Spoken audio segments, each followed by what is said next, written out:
பிஜேபியை பற்றி என்ன சொல்கிறாங்கன்னா, ஒரு உலக இதில் உலகத்திலேயே மிகப்பெரிய பணக்கார கட்சி, உலகத்தில் நம்பர் 1 பார்ட்டி பணக்கார கட்சி.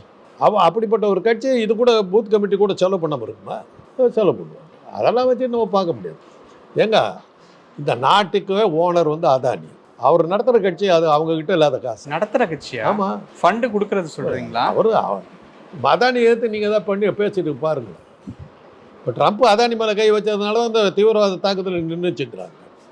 பகல்காம் இதே நின்னது காரணம் அதுதான்றது தான் உலகத்தில் எல்லாரும் சொல்கிறேன். இது நீங்களாம் அதை மறைக்கிறீங்க. இன்றைக்கி வரல அதை பற்றி பேச்சல ஒரு டிஸ்கஷன் கூட வரலட்டீங்க. ஜாக்கிரதையாக இருக்கீங்க. பேசுனா வம்பு உள்ள போடுவோம். என்னது பட் இப்போது தமிழ்நாட்டில் அண்ணாமலை தலைவராக இல்லாமல் இருக்கிற பொழுதும் பெரிய லெவலுக்கு ஒரு வரவேற்பு பாஜகவுக்கு இருக்குது அப்படின்ட்டு வந்து சொல்லப்படுது. நீங்கள் என்ன நினைக்கிறீங்க? எதை வச்சு சொல்கிறீங்க? அண்ணாமலை அவர்களுக்கு வரவேற்பு இருக்குது அப்படிங்கிறப்போ வரவேற்பு இருக்கிறதுங்கிறது என்ன? அன்னைக்கு அமித்ஷா அவர்கள் பேசும்போது அண்ணாமலை அப்படின்னு சொன்னோன்னா வந்த கரகோஷம். அவர் தலையில் மண்ணை வாரி போட்டுக்கிட்டாரு. யார் தலையில்? அண்ணாமலை. ஒரு தலைவர் இருக்கும்போது அவர் கீழே ஒர்க் பண்ணுற எனக்கு பேர் வரக்கூடாதுங்க.